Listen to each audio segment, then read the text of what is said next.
Hello everyone, welcome to your own channel tusking academy for competitive prep. तो आज हम review करने वाले हैं एक नए कॉलेज को जिसका नाम है नेशनल इंश्योरेंस एकेडमी। ये कॉलेज बहुत ही फेमस है और इसका नाम एनआईए पुणे बहुत लोग जानते हैं। तो ये सीमैट के टॉप 10 कॉलेजेस में से एक है और जिनके 95 परसेंटाइल के अराउंड सीमैट में आते हैं उनके लिस्ट में तो ये कॉलेज रहता ही रहता है। तो आज हम देखने वाले हैं कि ये कॉलेज कैसा परफॉर्म कर रहा है, इसकी प्लेसमेंट स्टैट्स क्या है, जिन्होंने अप्लाई किया हुआ है, जो अप्लाई करना चाहते हैं या फिर जिनका इंटरव्यू हो चुका है, हम उनको एक क्लियर पिक्चर इस वीडियो के थ्रू देने वाले हैं कि ये कॉलेज कैसा है। तो पहले तो मैं ये बता दूं कि ये कॉलेज LIC रन कॉलेज है। LIC is the guardian of this college. तो आपको एक फेयर आइडिया लग गया होगा कि कैसे इसका वर्किंग है। तो चलो सबसे पहले हम लोग देखते हैं कि इसकी एलिजिबिलिटी क्राइटेरिया क्या है। तो एलिजिबिलिटी क्राइटेरिया आप देख सकते हो कि एनी ग्रेजुएट विथ 50% मार्क्स और जो जैट 2024, कैट 23 और सीमैट 2024 ये लोग एक्सेप्ट कर रहे हैं। ठीक है, कट ऑफ भी उन्होंने दे रखी है यहाँ पे। कैट की जो जनरल कट ऑफ है 75 है, जैट में 85 एंड सीमैट में 95। ठीक है, और NC OBC SC ST आप अपना देख सकते हो 5% कमी है आपका। ठीक है, तो कैट में 75 वालों, तुम लोग को लग रहा है कि हम मेरे पास कोई कॉलेज नहीं है, देखो नेशनल इंश्योरेंस एकेडमी। ठीक है, 10th 12th ग्रेजुएशन सबको वेटेज देते हैं 2-3-5%। देन कैट एंड सीमैट और जैट वगैरह को 50% वेटेज है। भाई बहुत ही ज़्यादा है। आप इंटरव्यू में अच्छा करोगे तो आप ये निकाल सकते हो अगर आपके अच्छे स्कोर हैं। ठीक है, तो GDPI वगैरह आप देख सकते हो 15-20% 5%। ओके, चलो फीस कितनी है सर? फीस देखो 11 lakhs फॉर 2 years, 2 साल की फ़ीस आपकी 11 लाख रुपए पड़ने वाली है। And hostel and food charges, जो मेस चार्जेस सब मिला के 3.5 lakh for 2 years। So this is pretty close to 14.5 to 15 lakhs। Okay, चलो ठीक है भैया। चलो ठीक है, इतना हम इन्वेस्ट कर रहे हैं। बैंक लोन टाई अप, कौन कौन सी बैंक हमें लोन प्रोवाइड कर सकती है? तो यहाँ पे उन्होंने अपनी लिस्ट दे रखी है जिसमें ये bank of Baroda, central bank, bank of Maharashtra, Canara bank, IDFC, IDBI, union bank, ICICI, ऐसे बहुत सारे बैंक्स के साथ इनका टाई अप है जहाँ पे आपको बिना कोलेटरल लोन मिल सकता है और इन्होंने नंबर भी दे रखा है। ठीक है, जैसे ही आपका एडमिशन होता है ना तो बैंक्स आपको खुद मेल करते हैं कि क्या आपको लोन लेना है, आप ज़रा चलो अब भाई इतना पैसे लगा रहे हो, प्लेसमेंट क्या है? मीडियन 11.7, एवरेज 12.30, हाईएस्ट 22 lakhs, मतलब 11 lakhs के अराउंड मीडियन पैकेज लग रहा है। आधे बच्चे 11 लाख के ऊपर है, आधे बच्चे 11 लाख के नीचे। चलो ठीक है, अब भाई इतना पैसा लगा रहे हैं, चलो प्लेसमेंट भी 11 लाख है। रोल क्या है, कौन सी कंपनीज आ रही हैं हमें लेने के लिए? तो चलो एक बार जल्दी से देख लेते हैं।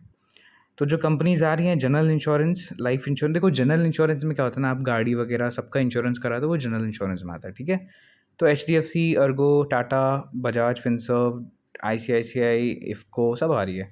लाइफ इंश्योरेंस में देखो Tata AIG, future, HDFC, ICICI, SBI, Kotak और मैक्स लाइफ। ठीक है, बढ़िया।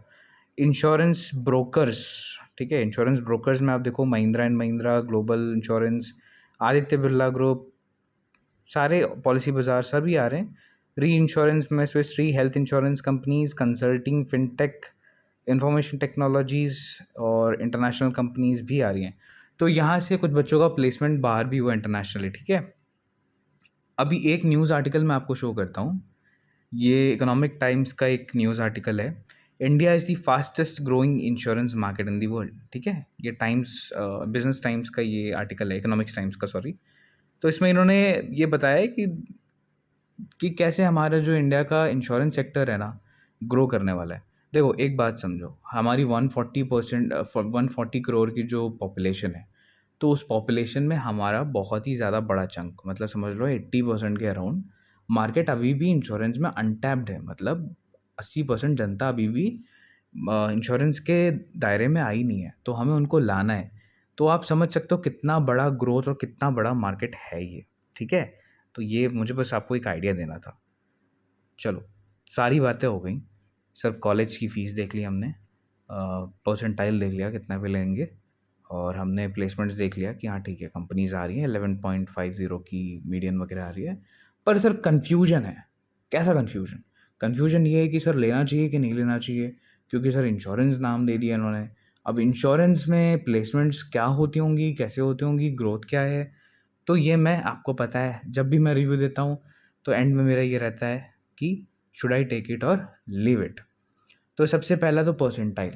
देखो, अगर आपके 75 टू 80 परसेंटाइल 80 परसेंटाइल के अराउंड कैट बन रहा है, ठीक है, और आप चाहते हो कि आपको ठीक ठाक गवर्नमेंट कॉलेज मिल जाए, तब आप एनआईए पुणे फिल कर सकते हो, ठीक है। देन अदर ऑप्शंस, आपके पास अदर ऑप्शंस हैं या नहीं। 80 परसेंटाइल पे या 82 परसेंटाइल पे अगर आपके 4 की बीडीए या फिर 4 का फिनेंशियल मैनेजमेंट खुला हुआ है, या फिर कहीं का बीएफएसआई खुला हुआ है, कहीं का एचआर मैनेजमेंट आपका कन्वर्ट हुआ है, यार देखो उन सब से तो काफ़ी बेटर ठीक ठाक ये एनआईए पुणे आपके सामने ऑप्शंस रहेगा, ठीक है। इंटरेस्ट, अब भाई मैटर तो ये भी करता है कि आपका इंटरेस्ट है या नहीं। आपका मनी नहीं है इंश्योरेंस करने का, आप फालतू में जाके बैठ जाओगे इंश्योरेंस सेक्टर में, फिर 2 साल बाद गाली दोगे, अरे कहाँ प्लेसमेंट करा दी मेरी। फिर चौथा है बजट, क्या आपका 15 लाख से ज़्यादा बजट है तो आप अदर ऑप्शंस देखो। बहुत अच्छे अच्छे कॉलेजेस और भी इस कट ऑफ रेंज के अराउंड वेलिंकर वगैरह मिल जाता है, ठीक है। देन है आरओआई, रिटर्न ऑन इन्वेस्टमेंट के पर्सपेक्टिव से अगर आप देखोगे तो आप 15 लाख रुपीज़ इन्वेस्ट कर रहे हो एंड 11 के अराउंड आपकी मीडियन लग रही है 11.5, ठीक है। चलो प्लेसमेंट रियलिटी बता देता हूँ, 10 to 11 दैट्स इट। 12 इन्होंने 13 वगैरह जो भी इन्होंने क्लेम किया हो वो सब बेकार है। 10 to 11 इज़ द प्लेसमेंट, इससे ज़्यादा नहीं लगने वाली, ठीक है। 9, 10, 11 ऐसी प्लेसमेंट लगती है। ड्रॉप और नॉट, देखो अब ये कॉलेज ड्रॉप करना है सर कि लेना है, ये आप पे डिपेंडेंट है, ठीक है। आप ऐसे बंदे हो जिसको फिनेंस में इंटरेस्ट है, ठीक है, बट आपको कुछ फिनेंस में मिल नहीं रहा है और ये आपका लास्ट चांस है और आप कुछ कर नहीं सकते, then insurance can be a good thing for you. पर एक बात समझना कि अगर तुमने एक बार इसमें पैर रख दिया तो आप नॉर्मल कंपनीज़ में वापस नहीं जा पाओगे, आप लाइफ टाइम इंश्योरेंस सेक्टर में रहोगे, या फिर बहुत काम करने के बाद कहीं आप लाइक कंपनीज चेंज कर सकते हो, ऐसा है, लेकिन वो करियर में 5-10 साल बिताने के बाद होगा, ठीक है। तो बहुत सोच समझ के आपको ये डिसीजन लेना है कि क्या एनआईए पुणे आपको जाना है या नहीं। बट ओवरऑल अगर आप देखोगे, return on investment point of view से देखो, ब्रांड नेम के पॉइंट ऑफ व्यू से देखो, एलआईसी का कॉलेज है भाई, और आप फीस स्ट्रक्चर के हिसाब से देखो तो, और परसेंटाइल हिसाब से देखो तो 85 परसेंटाइल के अराउंड आराम से कैट जैट में कन्वर्ट हो जाता है ये कॉलेज, ठीक है। तो उस हिसाब से अगर आपको चाहिए तो आप बिल्कुल आँख बंद करके जा सकते हो, अगर आपका इंटरेस्ट भी इंश्योरेंस सेक्टर में है। अगर आपको कोर फिनेंस करना है कि यार नहीं मुझे ये इंश्योरेंस नहीं, मुझे कोर फिनेंस करना है, तब आपके लिए बिल्कुल नहीं है। एचआर वालों ये आपके लिए बिल्कुल नहीं है, मार्केटिंग वालों ये आपके लिए बिल्कुल नहीं है। तो ये रहा रिव्यू आज आपके कॉलेज का। तो ये रहा कॉलेज आपके रिव्यू आपकी कॉलेज का। तो अब ये आप पे डिपेंड है, कन्वर्ट होता है भाई साहब, अगर सीमैट में 95 के अबव 97 के नीचे कन्वर्ट हो रहा है तो ले लो, ड्रॉप अगर नहीं मारना चाहते हो। अगर ड्रॉप मार सकते हो तो भाई बिल्कुल एक अटेम्प्ट दो और कोर में जाने की कोशिश करो, इंश्योरेंस वगैरह में मत जाओ। मेरा तो ये एडवाइस आपके लिए रहेगा कि इंश्योरेंस मार्केटिंग के जो इक्का दुक्का वाले जो सब्जेक्ट्स वाले जो डिग्री है ना, इसमें मत जाओ, ठीक है। चलो, thank you so much guys, all the best.